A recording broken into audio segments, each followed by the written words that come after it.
बिस्मिल्लाहिर्रहमानिर्रहीम। अस्सलाम वालेकुम स्टूडेंट्स, आपको बकमाल उर्दू चैनल पर खुश आमदीद।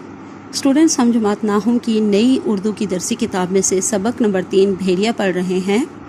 इस सिलसिले में 2 वीडियोस मैं अपलोड कर चुकी हूँ, जिनमें वीडियो नंबर 1 में आपको सबक भेड़िया का मरकज़ी ख्याल और ख़ुलासा करवाया गया है, और दूसरी वीडियो में एक इक़्तिबास की तशरीह और सवाल नंबर 2 जो कि एक इबारत है, उसके अगले सफ़े पर दिए गए ये सवाल हैं। 3 सवालों के मैंने उस इबारत के जवाब में से आपको जवाब बता दिए थे।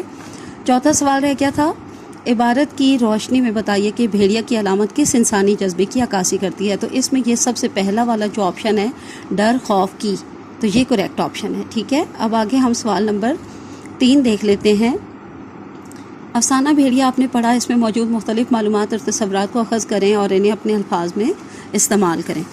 तो इनमें हम देख लेते हैं। सबसे पहले पहला तसव्वुर तो वाज़ेह है कि हम भेड़िया को लेंगे। हेडिंग वाइज आप लोग लिखिएगा, भेड़िया। अफसाना में भेड़िया खौफ और डर की अलामत है। अगर देखा जाए तो हर इंसान किसी न किसी खौफ और डर के खौल में बंद है। अफसोस की बात यह है कि आज का सुस्त और काहिल इंसान थोड़ी सी कोशिश और हिम्मत नहीं करता कि इस खौफ के खौल से बाहर निकल सके। कोई भेड़िया नहीं होता, किसी किस्म का कोई डर खौफ जो है वो असल में वजूद नहीं रखता। जिसकी हिम्मत पस्त और हौसले कमज़ोर हो तो उसके लिए हर चीज़ ही भेड़िया है, यानी वो हर चीज़ से ही खौफज़दा हो जाता है। इंसान के अंदर क़ुव्वत फ़ैसला होनी चाहिए ताकि वो अपनी कामयाबी का फ़ैसला करते हुए किसी भेड़िए से खौफ ना खाए।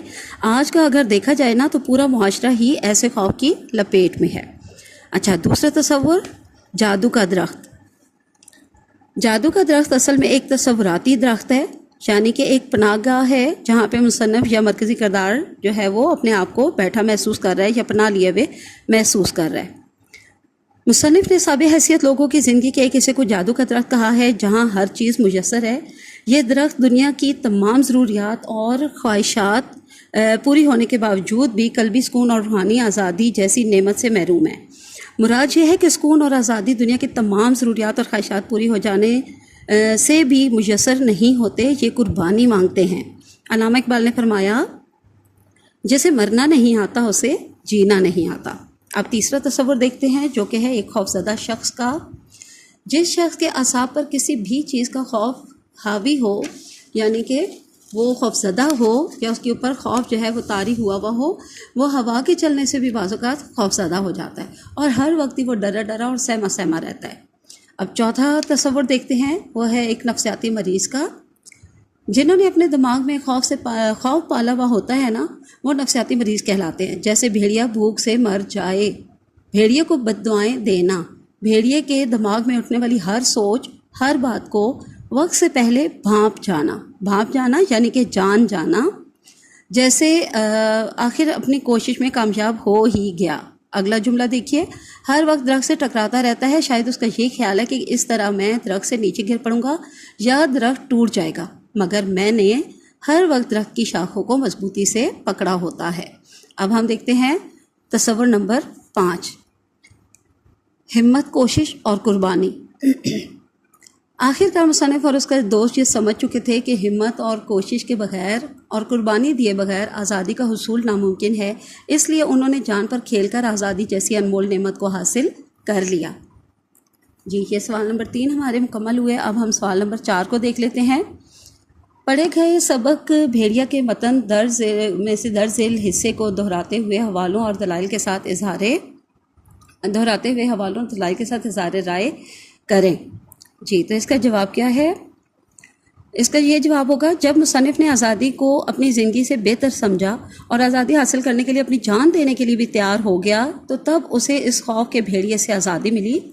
अगर वो आज़ादी हासिल ना कर सकता तो कई सदियों तक उसकी नस्लें खौफ के भेड़िए की ग़ुलाम रहतीं। आज़ादी का खुशी मनाने का जोश ज़रा कम हुआ तो वो अपने साथी का शुक्रिया अदा करने के लिए उसे तलाश करता है, लेकिन वो उसे नहीं मिलता क्योंकि वो खौफ के भेड़िए से खौफज़दा रहने वाले लोगों की दुनिया छोड़ चुका होता है। जब मुसन्निफ इधर उधर देखता है तो उसे अपने चारों तरफ दरख्तों का एक हुजूम दिखाई देता है, यानी बहुत सारे दरख्त दिखाई देते हैं। हर दरख्त पर किसी न किसी ने पनाह ली हुई है और उसका भेड़िया घुरा रहा है, यानी हर शख्स किसी न किसी चीज़ के खौफ में मुब्तला दिखाई देता है। जिसने अपने खौफ को मार दिया उसे खौफज़दा रहने वाले लोगों पर हंसी आती है। کیونکہ وہ سمجھ رہا ہوتا ہے کہ کوئی بھیڑیا ویڑیا نہیں ہوتا، بلکہ انسان زندگی میں کچھ معاملات کا مقابلہ کرنے کی کوشش اور ہمت نہیں کرتا اور ڈرتا رہتا ہے، اس لیے اسے سادہ اور معصوم لوگوں پر اب ہنسی آ رہی ہوتی ہے۔ اب ہم سوال نمبر 5 کو دیکھ لیتے ہیں۔ بھیڑیا افسانہ آپ نے پڑھا، اس افسانے کی فضا کس طرح افسانہ نگار کے سماج کی عکاسی کرتی ہے؟ تو اس کا جواب کچھ یوں ہے، بھیڑیا افسانہ کی مکمل فضا افسانہ نگار کے سماج کی عکاسی کرتی ہے۔ افسانہ میں بھیڑیا ڈر اور خوف کی علامت ہے۔ اگر دیکھا جائے تو ہر انسان کسی نہ کسی خوف کے اور ڈر کے خول میں بند ہے۔ افسوس کی بات یہ ہے کہ آج کا سست اور کاہل انسان تھوڑی سی کوشش اور ہمت نہیں کرتا کہ اس خوف کے خول سے باہر نکل سکے۔ کوئی بھیڑیا نہیں ہوتا، جس کی ہمت پست ہو اور حوصلے کمزور ہوں تو اس کے لیے ہر چیز بھیڑیا ہے۔ انسان کے اندر قوت فیصلہ ہونی چاہیے تاکہ وہ اپنی کامیابی کا فیصلہ کرتے ہوئے کسی بھیڑیے سے خوف بالکل بھی نہ کھائے۔ اور جو معاشرہ ہے وہ ایسے خوف کی لپیٹ میں ہے آج کہ اس کی وجہ کسی دوسرے کے لیے کیا، ہم اپنے لیے بھی قربانی دینے کے لیے تیار نہیں ہیں۔ بقول اقبال، جسے مرنا نہیں آتا اسے جینا نہیں آتا۔ اب یہاں سوال نمبر 6 میں اگر آپ دیکھیں تو یہاں پہ آپ کو جو ہے یہ ایک فارم دیا ہوا ہے، لیکن اسٹوڈنٹس شناختی کارڈ فارم ہو، پاسپورٹ فارم ہو، رجسٹریشن فارم ہو، بینک اکاؤنٹ فارم ہو یا داخلہ فارم وغیرہ، یہ سب آپ کو انٹرنیٹ پہ مل جائیں گے، وہاں سے ڈاؤن لوڈ کریں اور پر کرنا سیکھیں، ٹھیک ہے۔ اچھا، اب آگے آپ دیکھیں تو سوال نمبر 7 میں یہ حروف کی اقسام جو ہے وہ بتائی ہوئی ہیں۔ تو یہ میں نے پہلے 2 اسباق میں بھی آپ کو اس لیے نہیں پڑھائی تھی کہ پہلے سبق میں 5 ہیں، دوسرے میں 5 ہیں اور یہ تیسرا سبق جو ہے بھیڑیا، اس میں 7 ہیں۔ ٹوٹل یہ 17 حروف کی اقسام آپ کو اس میں دی گئی ہیں آپ کی درسی کتاب میں۔ تو یہ میں آپ کو اکٹھی ایک جگہ پر ان کے نوٹس بنا کے پڑھا دوں گی، ٹھیک ہے۔ تو اور یہاں پر ایک اور جو ہے گرامر کا ٹاپک ایک لوک کہانی بھی ہے، تو یہ بھی آپ کو انشاءاللہ میں جو ہے اکٹھے گرامر کے نوٹس میں پڑھا دوں گی۔